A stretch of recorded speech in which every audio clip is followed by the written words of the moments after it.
menjelaskan materi dari kelompok 1 yaitu uji autokorelasi. Saya di sini Abdul Hanan dengan NIM 2351 20059 dan teman saya Anisha Faraini dengan NIM 2351 20055. Saya sedang tidak terganti dengan NIM 2351 20038. Dan saya Muhammad Aan dengan NIM 2351 20047. Di sini saya akan membahas pengertian uji autokorelasi. Uji autokorelasi dikenal sebagai serial.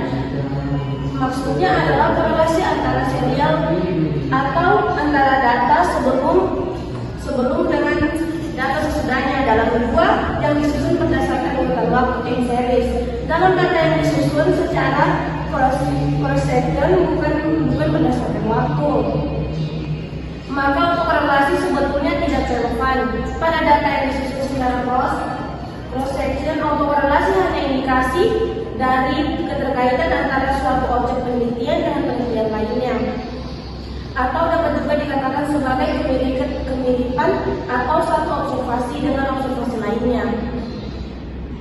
Secara matematika, auto uji korelasi dapat membaca pola yang berulang dari data atau hal tersebut menunjukkan adanya pengaruh waktu terhadap variabel respon. Kemudian kita masuk di pembahasan pengertian uji autokorelasi. Autokorelasi dikenal sebagai korelasi serial. Maksudnya adalah korelasi antara serial data atau antara dua sebelum dengan data sesungguhnya dalam data yang disusun berdasarkan waktu time series dalam data yang disusun secara cross. Lanjut B, cara mendeteksi. Untuk mendeteksi terdapat atau tidaknya autokorelasi adalah dengan melakukan 1. Uji Darwin-Wason. Model regresi yang baik adalah regresi yang bebas dari autokorelasi. Ada beberapa cara yang digunakan untuk mendeteksi atau tindakan autokorelasi.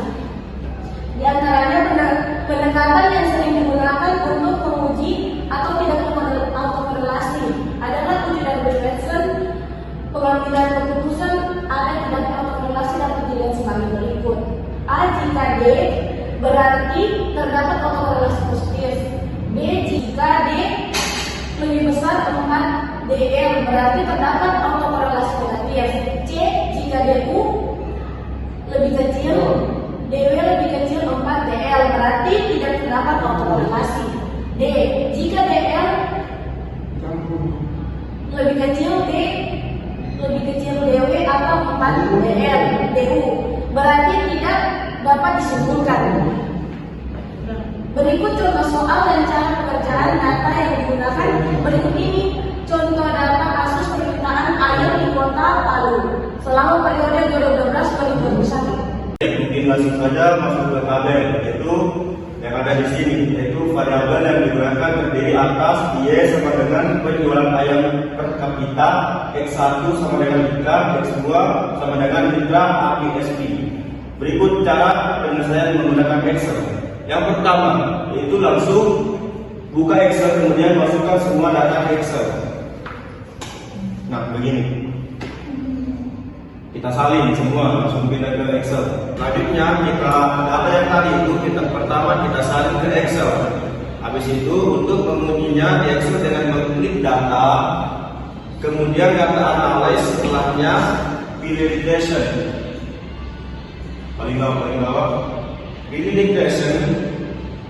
Kita akan mengetik regresi, kemudian kita akan mengikut Y range dan X range. Nah,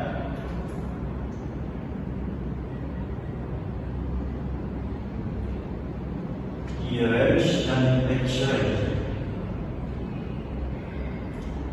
Nah, kemudian klik labels, centang dan confidence level 95%. Centang. Nah. Kemudian klik centang residual. Dan akan menghasilkan summary output. Oke. Nah, di sini menghasilkan summary output alpha dan reservoir output. Selanjutnya kita sudah mendapatkan prediksi dan responnya. Nah, selanjutnya akan mencari turbin Watson dengan rumus dW sama dengan sigma huruf n min 1 sama dengan tutup kurung pangkat 2 kali 2 miring sigma f sigma pangkat 2 koma. Sebelumnya kita membuat tabel penolong untuk mencari sigma. Untuk mencari dan mengisi prediksi dan reset memindahkan hasil dari sebuah nomor tidak mencari dan mengisi prediksi dan reset memindahkan hasil dari residual output ke tabel dengan cara copy dan paste ke values. Untuk itu mengambil satu angka saja di belakang koma, kemudian menghasilkan tabel seperti di atas mendapatkan hasil dW sama dengan 2,820906. Selanjutnya menghitung manual koefisien dari turbin Watsonnya dengan menggunakan tabel turbin Watson A sama dengan 5% sehingga menghasilkan. Mungkin itu dari pembahasan yang ada di Excel. Selanjutnya masuk ke SPSS. Baik, setelah kita menyelesaikan dengan menggunakan cara Excel, sekarang kita menyelesaikan dengan cara menggunakan SPSS. Pertama-tama yang kita lakukan itu membuka SPSS dan beralih ke variabel view. Sebelum memasukkan data dari Excel, kita perlu mengubah beberapa item dari variabel view seperti desimal, label, alis, dan measure sesuai dengan data yang ada. Kita masukkan data dari Excel ke SPSS, beralih ke data view, dan dengan mengcopy data yang ada di Excel dan dipindahkan ke SPSS. Setelah itu pindahkan variabel dependen, yaitu penjualan ayam per kapita, dan variabel independen, yaitu iklan serta mitra APSP. Setelah itu klik statistik, lalu centang confidence interval, levelnya kita isi. Levelnya kita isi 95%. Kemudian centang R square change, lalu centang turbin Watson,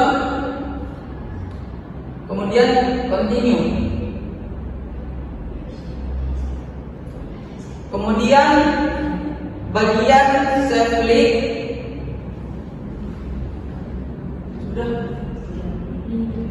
bagian save klik di bagian unstandardized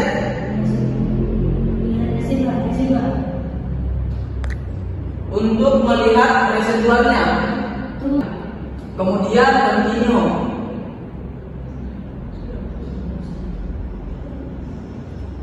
Dan mendapatkan hasil 2,830 di bagian model sumerik. Jadi dari menggunakan cara Excel kita mendapatkan hasil 2,820906. Kemudian menggunakan cara SPSS kita mendapatkan hasil 2,830, di mana 2,820,906 dibulatkan menjadi 2,830 ketika berada di SPSS.